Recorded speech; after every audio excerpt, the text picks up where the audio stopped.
हिमाचल प्रदेश के ज़िला चंबा के शहर चंबा में, और यहाँ पे हम मिलेंगे तिलक राज जी से, जो कि शिल्पकार है और ये परंपरागत कश्मीरी शैली में मूर्तियों को बनाते हैं। और हम इनकी एक कला यात्रा के बारे में इनसे छोटी सी बातचीत करेंगे। धन्यवाद। आइए, तो सबसे पहले हम चलते हैं तिलक राज जी की कार्यशाला में।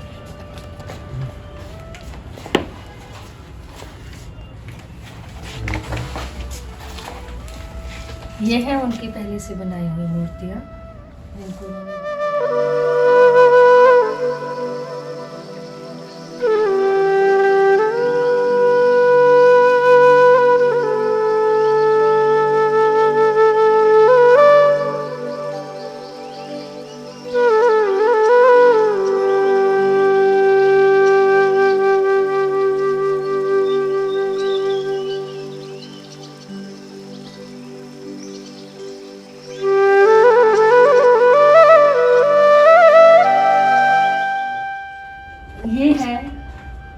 तिलक राज जी का टेबल, जहाँ पर ये बैठकर अपने हाथों से मोम को सुंदर सुंदर मूर्तियों का आकार देते हैं। ये मोम की बनी है, अभी इसकी ढलाई होनी बाकी है। अभी ये कार्य प्रगति में है, पूरा बना नहीं हुआ है। और ये चोल वंश की देवी का मूर्ति है, जो कि अभी अधूरी है।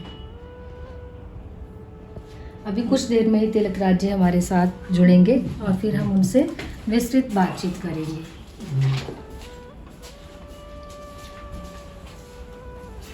यह उनकी कार्यशाला है, जिसमें उनके अस्त्र शस्त्र देखने को मिलते हैं, जो कि एक कलाकार के होते हैं।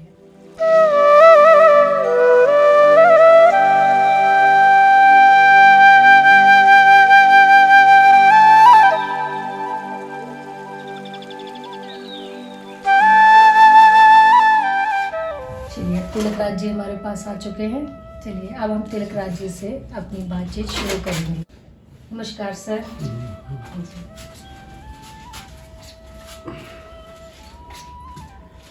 तो सर, आप अपनी कला यात्रा के बारे में हमें थोड़ा सा बताइए, विस्तार में बताइए। शुरू से? हाँ जी, बिल्कुल जी। तो मुझे तो लगता है कि मैं जब 5वीं और 6वीं में था तभी कलाकार हो गया था। मिट्टी का काम करना, कागज़ों पे करना, वैसे करना, मगर सिखाने वाला कोई नहीं मिला। और ये मैंने एक चीज़ महसूस की कि यहाँ जो सीखे हुए थे, जो ये काम करते थे, वो किसी को सिखाते भी नहीं थे। तो ये कला जो अभी मैं कर रहा हूँ, ये तो मैंने सीखी फिर कॉलेज में आके। जब मैं 2nd ईयर में हुआ तो मुझे पता चला कि यहाँ हैंडीक्राफ्ट ऑफिस ने एक स्कूल चलाया छोटा सा, जहाँ 10-15 बच्चे रखने हैं। अच्छा जी। जो जिनको ट्रेनिंग देनी है। तो हमारे यहाँ प्रकाश चंद्र जी है, उनके यहाँ फिर वो स्कूल खुला। तो शायद वो पहला बैच था। उसके बाद 10-15 साल चला, वो साल की ट्रेनिंग होती थी। पर एक मैं स्टूडेंट हूँ उसमें, पहला स्टूडेंट जो यहाँ तक पहुँचा। बाकी हैं 2-3, मगर वो उन्होंने काम छोड़ दिया, क्योंकि इतना लेंथी और इतना कठिन काम है कि लोग छोड़ देते हैं।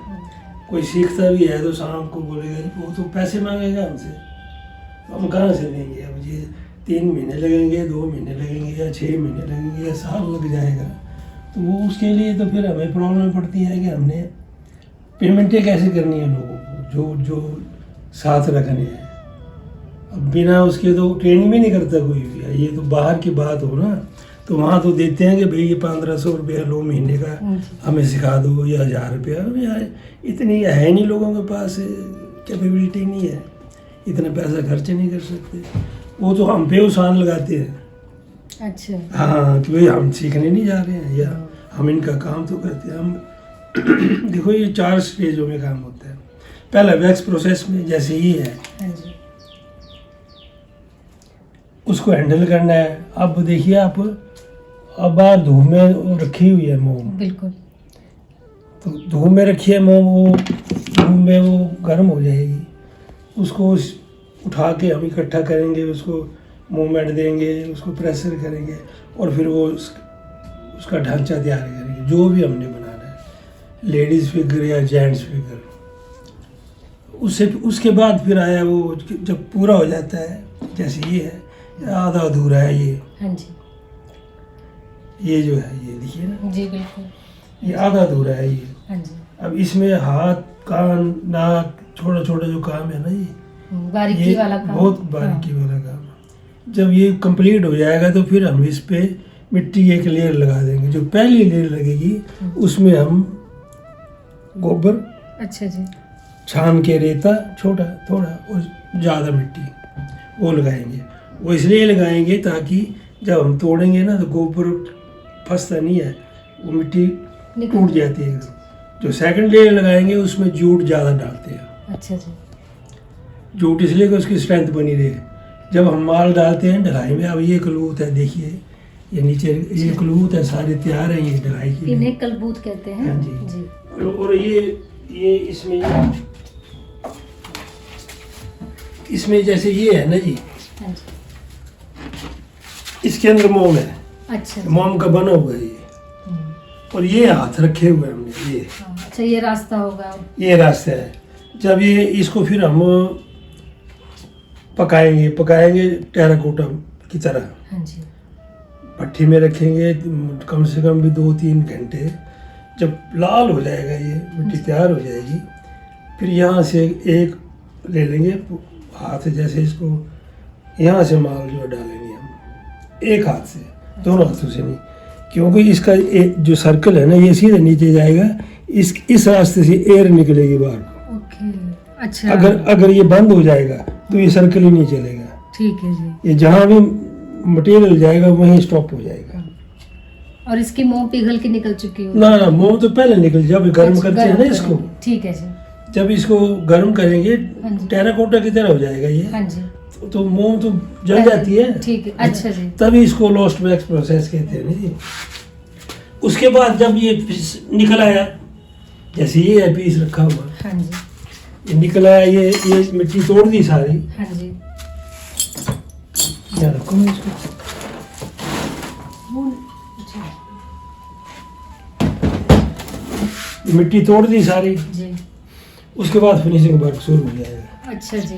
तो ये छेनी, हथौड़ी और रेतियों से छोटे छोटे, आजकल तो मशीनें चल पड़ी है, तो हम तो इतनी खरीद नहीं सकते, मगर थोड़ी छोटी मशीनें ले ली है और उससे काम करती है ये। अच्छा, यानी कि कलबूत से निकालने के बाद हमें ये तैयार मूर्ति नहीं मिलती, नहीं, हमें इस पे नहीं, काम करना पड़ता है। इस पे सारे फिनिशिंग वर्क जो है ना जी, वो बाद में होता है।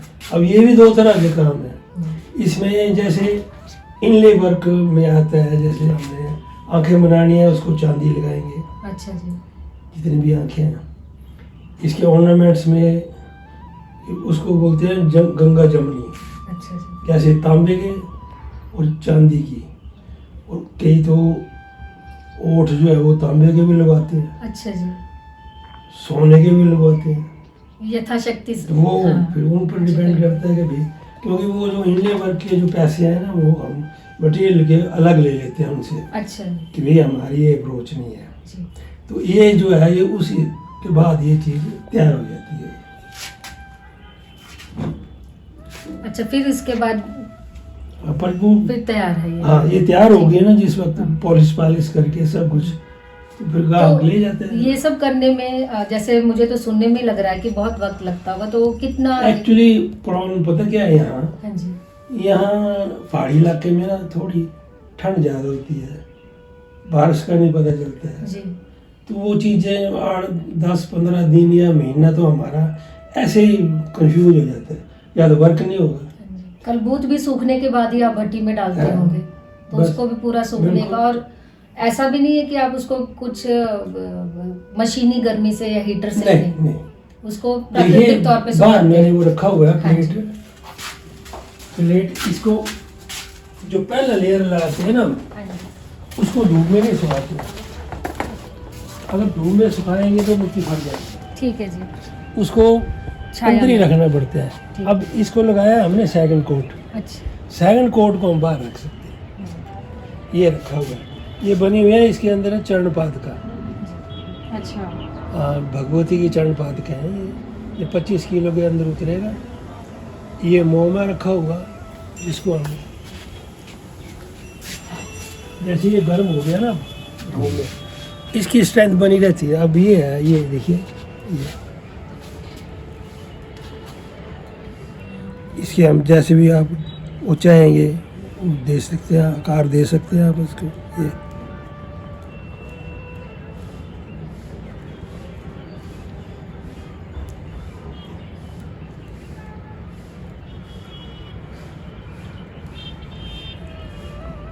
और हिंदुस्तान में बहुत तरह के काम होते हैं।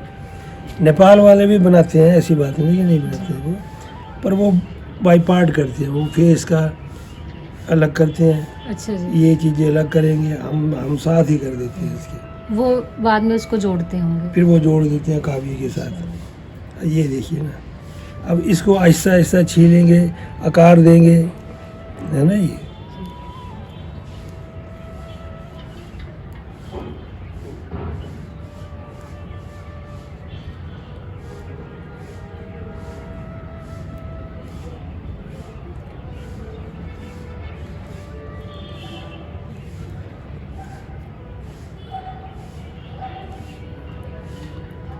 फिर इसमें ज़रूरत पड़ेगी तो मोम उठाया यहाँ से, ये नरम मोम है, ये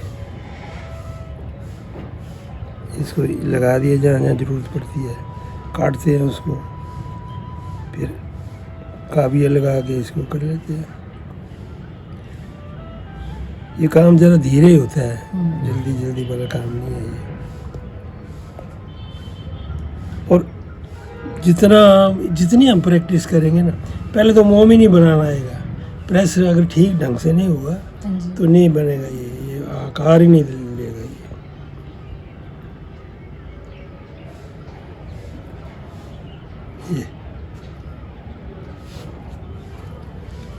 ये अंदर जितना भी माल बना हुआ है ये सब इसी मेथड से है।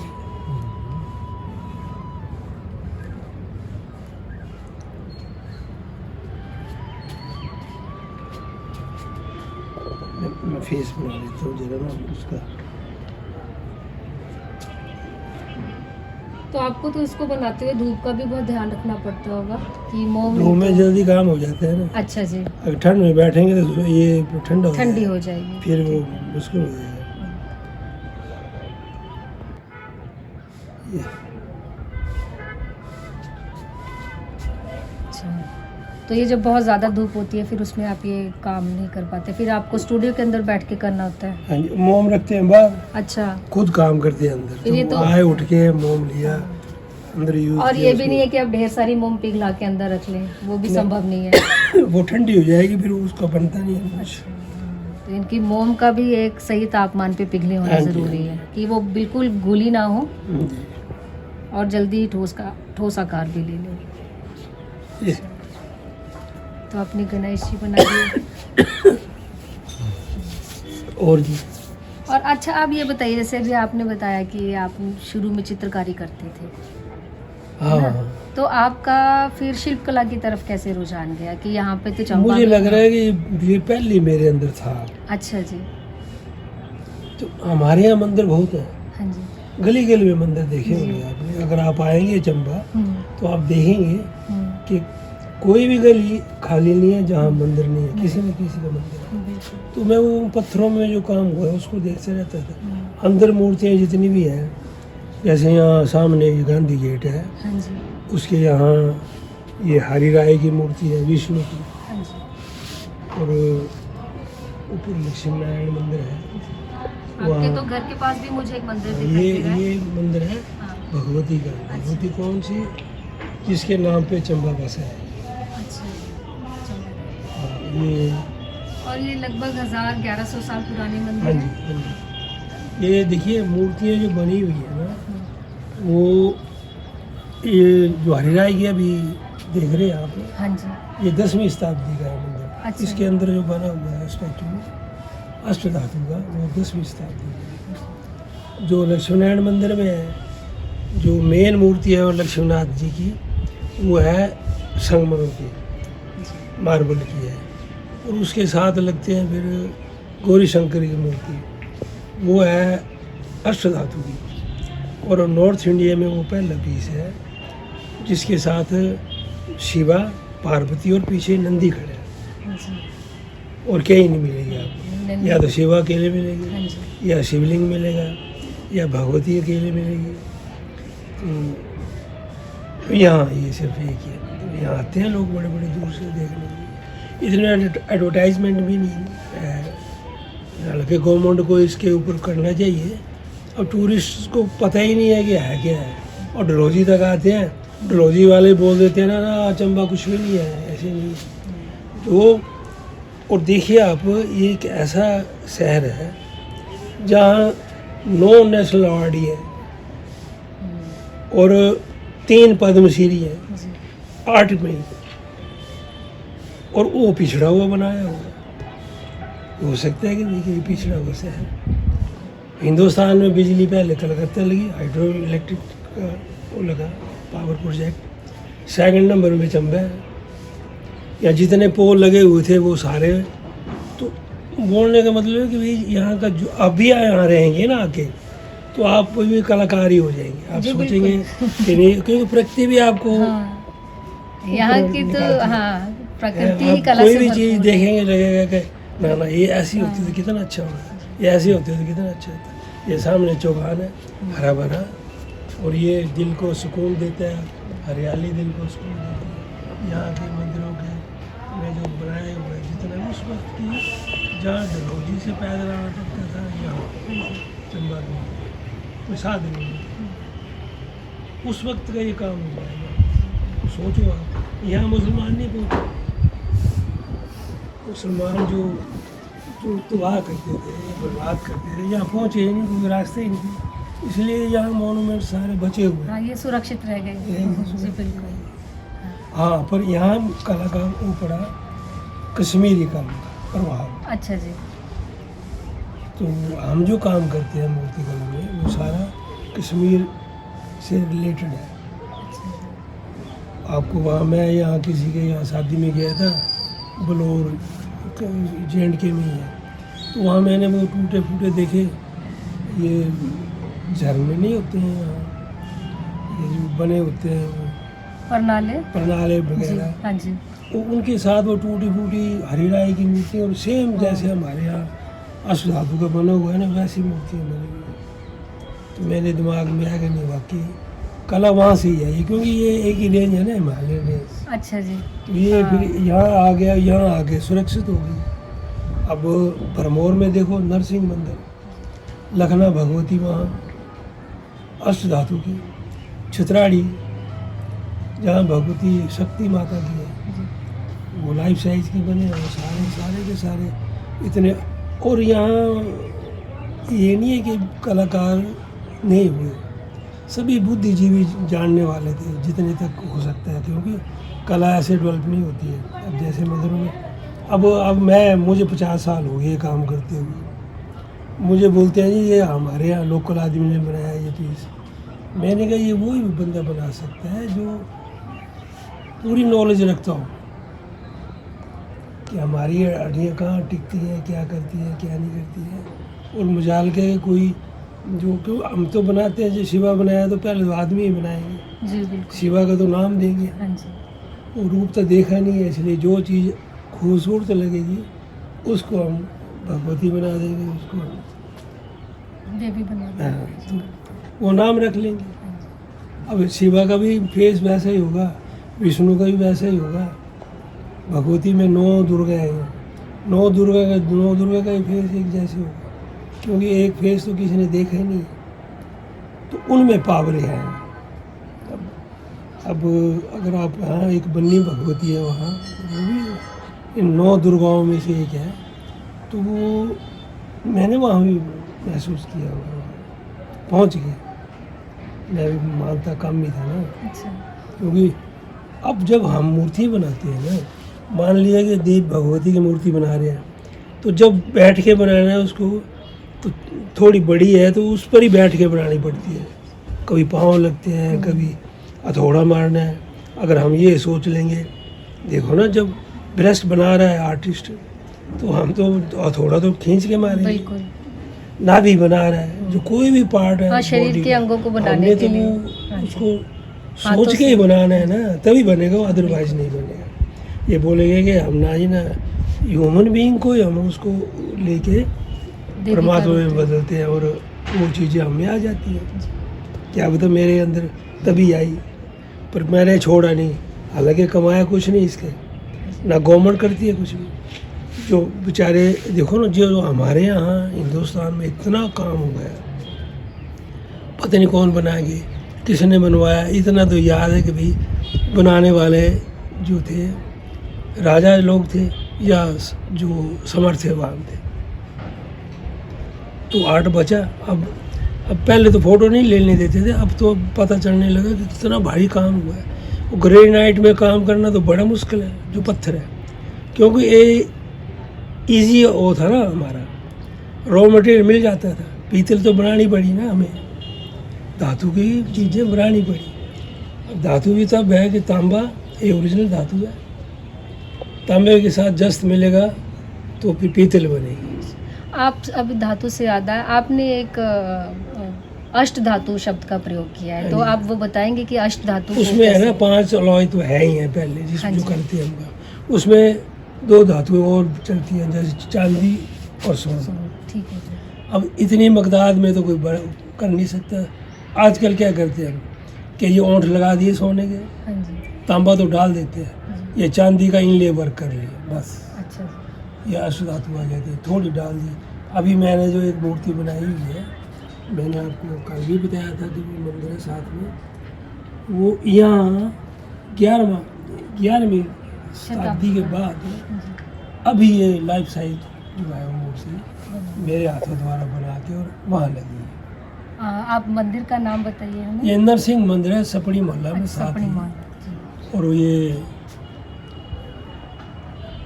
पुजारी भी वहाँ के मास्टर चरणदास जी, अब तो उनका स्वर्गवास हो गया है, वो परमात्मा का उसमें लीन हो गया है। मगर उनके यहाँ एक देखो ना, वही है ना, काम भी वही करवा सकता है जो नोट वाला है। जी। तो बेचारा जो एक व्यापारी है, वो यहाँ आजकल प्रधान है, वीरेंद्र महाजन नाम है उनका, उन्होंने उस पर खर्चा किया,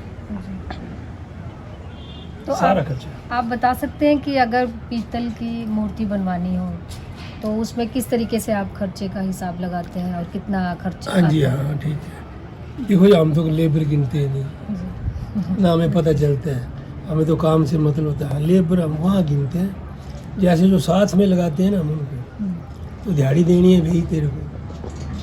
अगर वो सीधा है मजदूर टाइप, उसकी दिहाड़ी और होगी। स्किल वर्कर है, थोड़ा जानने वाला है, जैसे ढलाई के लिए हम बुलाते हैं, क्योंकि ढलाई एक ऐसी चीज़ है, अगर ढलाई में जरा सी गलती होगी तो हमें 1 साल का फ़र्क पड़ जाएगा, बड़ी होगा ही नहीं काम नहीं। तो उसके लिए हम परफेक्ट चाहिए, तो उनको ट्रेनिंग देखते हैं हम, भाई ढलाई ऐसे करनी है, माल ऐसे डालना है। तो हमारा वहाँ खड़े रहना भी बड़ा जरूरी होता है। आजकल तो हमारे से नहीं उठाया जाता, थोड़ा बहुत उठा लेते, नहीं तो पहले तो हम क्विंटल की उठा ली, 2 लगे और उठा ली, ढलाई कर ली। तो अभी तो मैंने कोई कम से कम भी 1000-1500 मूर्तियाँ बना के दी हुई हैं। तो मैंने तो बनाया, मैं आपको दूंगा। उसमें बाहर कोई भेजी या मंदिरों में भी लगी हुई है, और 1500 से लेके 2000 तक की मूर्तियाँ बनाई हैं। तो आप हमें ये बताइए कि आप जो ये मूर्तियाँ बनाते हैं तो इनका मूल्य कैसे निर्धारित करते हैं? ये मूल्य हम रॉ मटेरियल के हिसाब से, अपनी लेबर से हिसाब से, जो एडिशनल लेबर लगाते हैं उसके हिसाब से निर्धारित करते हैं। वैसे तो हम लेते हैं, ये मैं अंदर आके दिखाता हूँ आपको हाँ जी। कि ये जो वैक्स की जब बनाते हैं हम, तो वैक्स को हम तोलते हैं, वेट करते हैं वैक्स का। वेट करने के बाद हम लेते हैं, अगर 1 किलो वैक्स है और उसका हमारे पास पीस बनता है, मूर्ति बनती तैयार होती है, तो हमारे को मतलब एक के अलावा 10% जो है ना वो मटेरियल डालना पड़ता है, 110। 110, ठीक है। हाँ, अगर 100 ग्राम मूर्ति हुई तो 1 किलो का पीस होगा। अच्छा जी। 100 ग्राम मोम मोम और 1 किलो का पीस। 1 किलो का बना। अच्छा, उसमें आप जानना चाहेंगे कि भाई ये हम वैल्यू कैसे निर्धारित करते हैं? जी। तो उसमें ऐसे है, सारा वर्क लेके स्केल वाले भी, मजदूरी भी, क्योंकि इसमें 10-15 तरह के काम है, वो कैलकुलेट करके हम एक रेट फिक्स करते हैं, जिसमें वो मिसलेनियस भी आ जाते हैं कि कभी माल गिर जाता है, कभी माल ज़्यादा हो जाता है, कभी कुछ भी है। पर आजकल जैसे हम ले रहे हैं 1 किलो का 3500 और 4000 के इन बिटवीन, जो विद खर्चा मिला के। अच्छा, सारा लेबर और हाँ, सब कुछ मिला के। अब ये देखिए, ये मूर्ति है,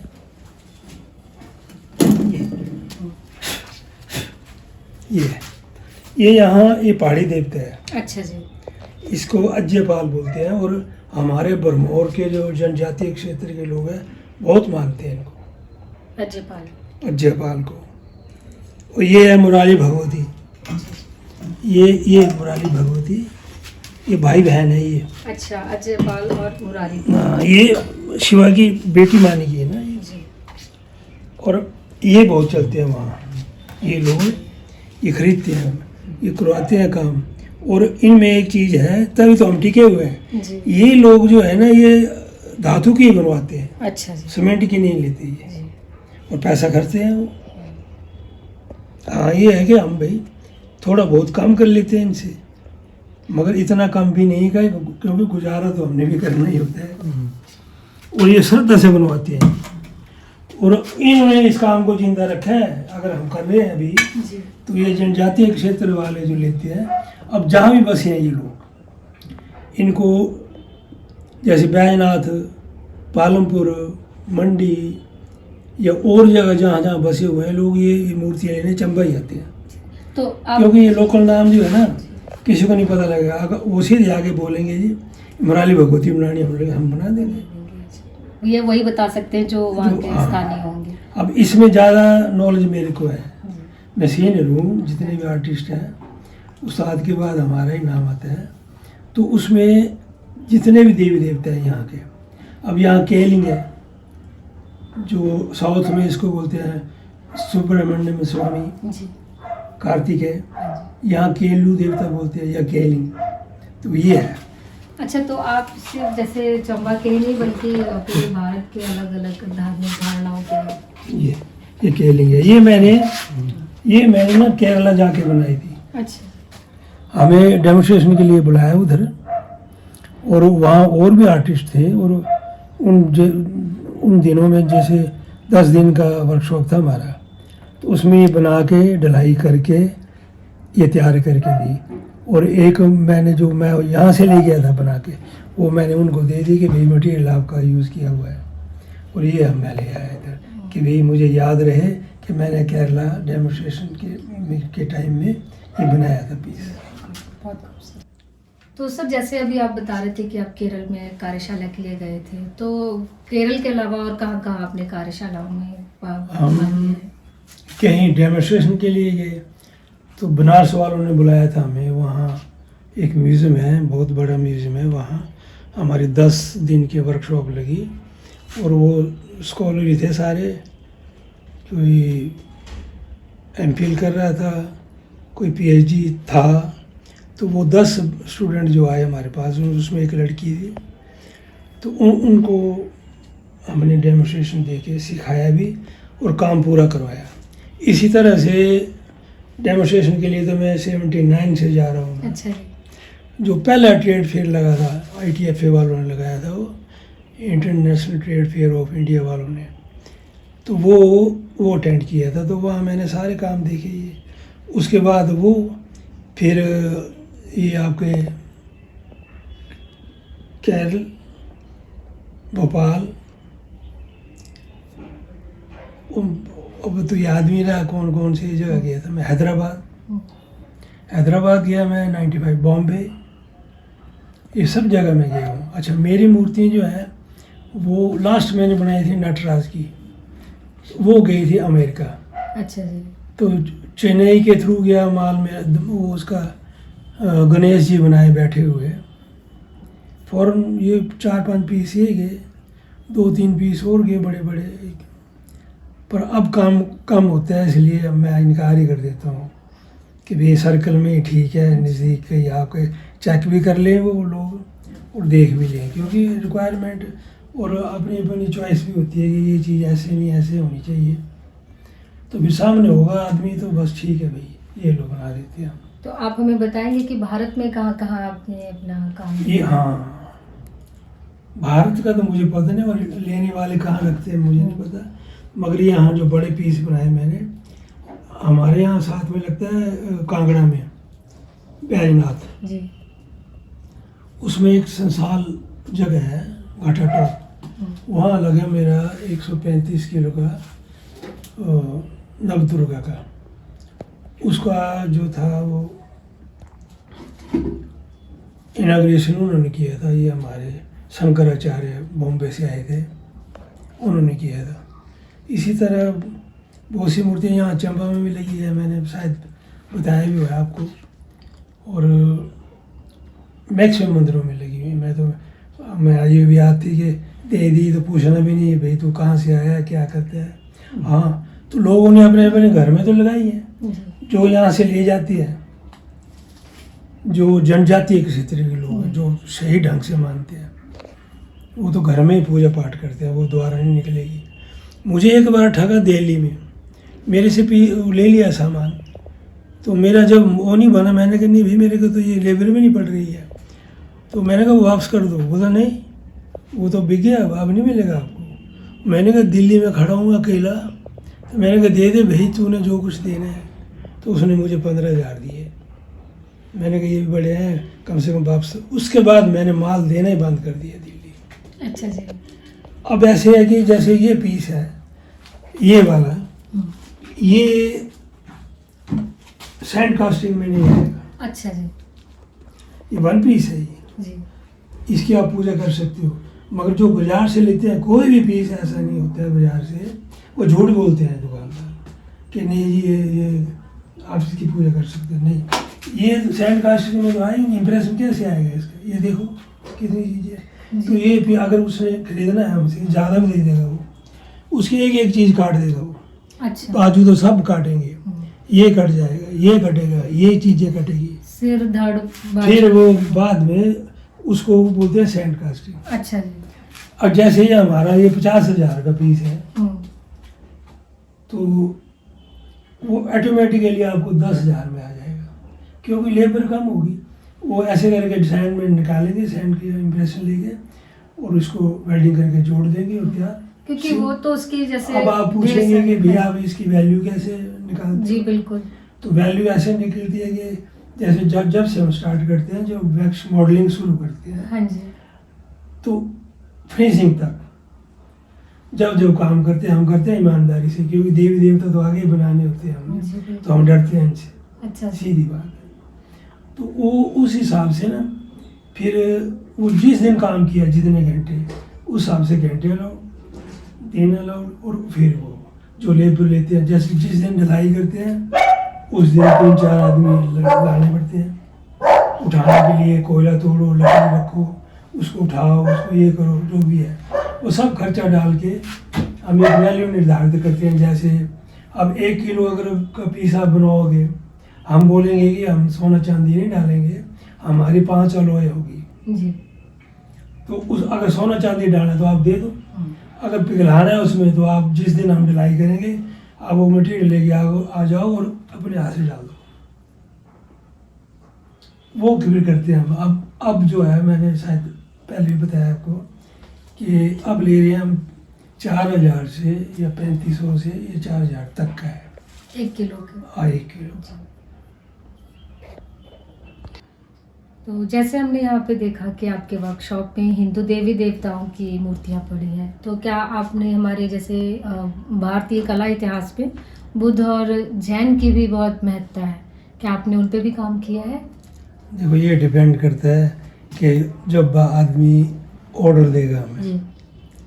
तो आते हैं ऑर्डर, ऐसी बात नहीं। अब ये ऑर्डर आया हुआ था, तो ये देखिए आप, ये बुद्धा का ही है एक, अच्छा जी। ये वैक्स का बना हुआ है, अनकम्प्लीट है ये, अभी बना के दिया नहीं अभी, क्योंकि यहाँ ठंड ज़्यादा रहती है तो फिर काम स्लो होता है ये। अब वो बता देते हैं, स्पेसिमेन फोटोग्राफ भेज देते हैं, तो हम फोटोग्राफ पे बना देते हैं, वो साइज़ बता देंगे। इसमें दो बातें होती हैं, एक बात तो है कि भैया आप साइज़ बताओ, तो बोल दे इतना साइज़ का, या आप वेट बताओ। जी। जब वेट उनका होगा तो साइज़ हमारा होगा, अच्छा जी। जब साइज़ उनका होगा तो वेट हमारा होगा। अब साइज़ में क्या पता कितना चढ़ेगा वो। हाँ जी। तो इसका वो लेते हैं ना, मैंने कहा ना अभी के भी 100 ग्राम अगर मोम है तो 1 किलो का पीस बनेगा। जी बिल्कुल। जैसे आप बुद्धा की बात की आपने, तो इससे ये तैयार बुद्धा आपके पीछे है, खड़े बैठे हुए हैं। यह भी ऑर्डर बाहर का है, और एक बड़े बड़े अच्छे ऑफिसर ने ये ऑर्डर किया हुआ है, वो खुद भी जानकार हैं वो। उन्होंने मेरे से एक पीस लिया था हैदराबाद में, जी। जब मैं हैदराबाद गया था ये।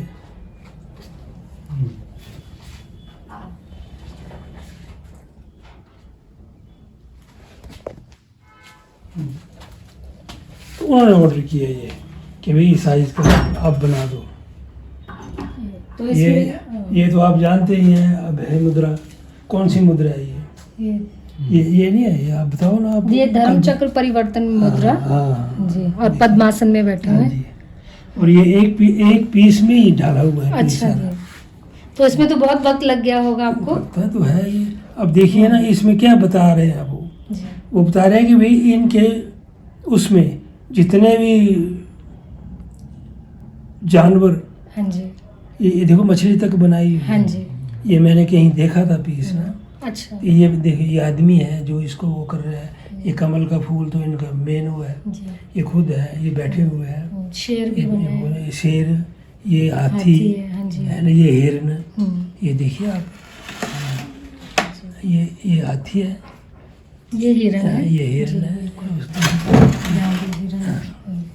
तो क्या इसको उन्होंने अपनी तरफ से कोई तस्वीर दी थी, या आपको बताया था कि वो कुछ ऐसा चाहते हैं और आपने फिर? किसी वक्त तस्वीर दे देते हैं, फिर वो जब हमारा काम भी देखते हैं ना, तो वो बोलते हैं भी एक अच्छी चीज़ बननी चाहिए जी। और हट के, कॉपी भी ना हो। अच्छा तो जी। मैंने ये ओरिजिनल बुद्धा देखा था, अच्छा जी। तो मेरे दिमाग में था, तो मैंने ये सारी चीज़ जो है ना इसमें ला दी है। तो इसमें सब आपने फिर जो बुद्ध की जातक कथाएं हैं उनका अध्ययन किया होगा सारा? तो साथ में हो जाता है। जी बिल्कुल। अब मैं गलत काम नहीं होता हाँ हूँ, मैं चाहता हूँ कि जब करने लगे हैं हाँ। तो फिर गलत करना क्यों है। जी। पूछ लिया किसी से, हाँ जी। जिस चीज़ का नहीं पता चलता तो पूछते हैं हम कि ये भाई ये हमने करना है तो कैसे करेंगे हम, ये चीज़ यहाँ होनी चाहिए या नहीं होनी चाहिए। अब देखिए इसमें ये फोल्ड का हिसाब है, हाँ जी। इसमें इसका सर्कल का हिसाब है। हम्म, अब ये जहाँ उंगलियाँ कहाँ बैठानी है, हाथ कैसे होंगे, पाँव की उंगलियाँ कैसी होगी, एक एक चीज़ का ध्यान करना पड़ता है, और बनानी भी वैसे ही पड़ती है। जी। तो इसको कितना वक्त लगा आपको बनाने में? अब तो बहुत लगा ये, फिर वो बाई पार्ट काम करते रहे जी, ना, हाँ जी। छोड़ दिया, हाँ, फिर किया, सूख- फिर छोड़ दिया, हाँ, फिर जब छोड़ दिया वैक्स गई, अच्छा जी। फिर जब दोबारा बनाना लगे तो ये शेर गुम हो गया हुआ है, अच्छा जी। कभी ये टूट गया हुआ है, हाँ, तो उस हिसाब से ज़्यादा लग, नहीं तो अदरवाइज तो अगर कंटिन्यू करना हो काम वैक्स का तो ज़्यादा वक्त नहीं लगता। अब तो हाथ चलता भी है ना ज़्यादा स्पीड है, तो उससे, पर फिर भी हमें 10-15 दिन तो लग ही जाते हैं एक ढांचा बनाने में। ढांचा बनाने ठीक में। है। अभी हमने आपके वर्कशॉप में देखा कि एक मिनट, ये मैं फोटोग्राफ ले लूं। चलिए, आपने सर हमें अपना काम तो काफ़ी दिखा दिया, आपने देखा यहाँ पे। तो अब आप बताएंगे कि कोई ऐसा जो आपका अधूरा काम पड़ा है और आपकी भविष्य की योजनाओं के बारे में? भविष्य की योजनाएं तो अब 75 के तो हो गए हैं हम, जी। तो अब तो काम की स्पीड भी कम हो गई है। तो ये है कि अगर शौक नहीं होता तो ये करना भी नहीं था, नहीं करना था, ना ही होना था ये काम। कोई शौक नहीं करता है इसमें, ये कोई इंटरेस्ट रखता है, साल में एक इंटरेस्ट वाला आदमी मिल गया कि ये बना दो जी, उससे काम थोड़ी चलता है। हर तरह की प्रॉब्लम होती है आदमी में, कोई बीमार शुमार हो रहा है, कोई शादी ब्याह है, कोई ये है वो है, जो ये हम तो इसी पे डिपेंड है। जब ये काम वो चीज़ नहीं देगा तो करेगा क्यों आदमी। पुराने उसमें जो थे वो राजा लोग अगर आर्टिस्ट को देते थे आसरा तो उसको पैसे नहीं दे सकते थे, ज़मीनें दे देते थे, खुद खाओ खुद कमाओ और काम करते रहो, तभी काम हुए वहाँ। अब मैंने, आप हैरान होंगे, 92 में मैंने, अभी आपको फ़ोटो दिखानी थी पर मुझे मिल नहीं रही है वो। 92 में मैंने यहाँ जो हमारे यहाँ बने हुए हैं गांधी गेट के पास हरिराय जी भगवान जी उनकी मूर्ति बनाई मैंने, वैक्स की। मैंने जलंधर जाके पूरी की, वहाँ मिट्टी लगाई। आज 2025 है ना, जी उसकी मैं ढलाई नहीं कर सका। मेरे पास उतने पैसे नहीं जुड़े, ना मुझे कोई मिला। अब वो मिट्टी में बंद है तो मैं दिखाऊंगा भी क्या किसको कि भाई ये कितने पैसे लगेंगे या क्या लगेंगे। आर्टिस्ट तो ऐसे मर जाते हैं। अब जब हम मरेंगे तब बोलेंगे कि वो उसके बनाए हुए हैं तो इनको ऑनर करो, ये आप फलाना अवार्ड दे दो, फलाना कर दो, जीन दो, कोई पूछता ही नहीं है। और कितना बोल, हम लिख कर ही दे सकते हैं ना, बोल सकते हैं ना, बाकी क्या है। अब निफ्ट वाले भी हमारे पास आते हैं, वो बेचारे बच्चे होते हैं, हमें तो वो सारे बच्चे की तरह लगते हैं, पूछते हैं कि ये कैसे करना है, कैसे करना है। हम अंकल आपका ये कर देंगे। मैं आपको ही कुछ नहीं कर सकता। जब गवर्नमेंट नहीं कर सकती, गवर्नमेंट इंटरेस्ट ही नहीं लेती, ये नेता लोग अपने पैसे कमाने पे ही आर्ट को, ये जो पिछला आर्ट है अभी उसका ये पैसे कमा रहे हैं, ये टूरिज्म को बढ़ावा दो जी, क्योंकि हमारे पास इतने मोनूमेंट्स बने हुए हैं तो वो आर्टिस्ट है बनाने वाले, उनको आर्टिस्टों को बनाने वाले भी वो साहूकार थे जिन्होंने इतने इतने बड़े मंदिर बनाए, गुरुद्वारे बनाए, मस्जिदें बनवाई, जो भी बनाए वो आर्टिस्ट ही थे ना काम करने वाले। उनको किसी ने सेटल किया होगा। जी बिल्कुल। फीड तो किया होगा, खाते तो वो भी हैं, हवा तो खाते नहीं है वही भी लोग। अब हम अगर कहें किसी को तो हम नहीं कह सकते, मगर प्रॉब्लम यही है। पर ये हमारा, ये हम जुड़े हुए हैं इसके साथ, इसके बिना हम नहीं रह सकते। जब तक हाथ चल रहे हैं, आंखें चल रही हैं, तब तक करेंगे। जब ये छोड़ देंगे, चलो पहले 2 दिन में निकाल लेते थे, फिर महीने में निकालने लगे, अब सालों में निकलते हैं। फिर साल का एक पीस निकल गया, नहीं निकला तो मर जाएंगे बस। और क्या होगा, तिलकराज, स्वर्गीय तिलकराज जी को ये भारत सरकार जो है सम्मानित करती है मरने के बाद, पहले नहीं पूछते। आपका बहुत बहुत धन्यवाद, आपने अपना कीमती वक्त दिया और उम्मीद करते हैं भविष्य में मैं फिर आपसे मिलने आऊँगी और आपके काम के बारे में थोड़ा सा और अध्ययन करना चाहूँगी। बहुत बहुत धन्यवाद। तो ये तो हमारा पहला चरण था, आपसे सिर्फ आपके काम के बारे में बातचीत करना। तो मेरी पूरी कोशिश रहेगी कि जो हमारा दूसरा चरण होगा उसमें आपको काम करते हुए देखें और उन आपके कलबूटों के साथ फिर जब आप उनको ढलाई करते हैं तो उस सारी प्रगति को फिर हम रिकॉर्ड करना चाहेंगे।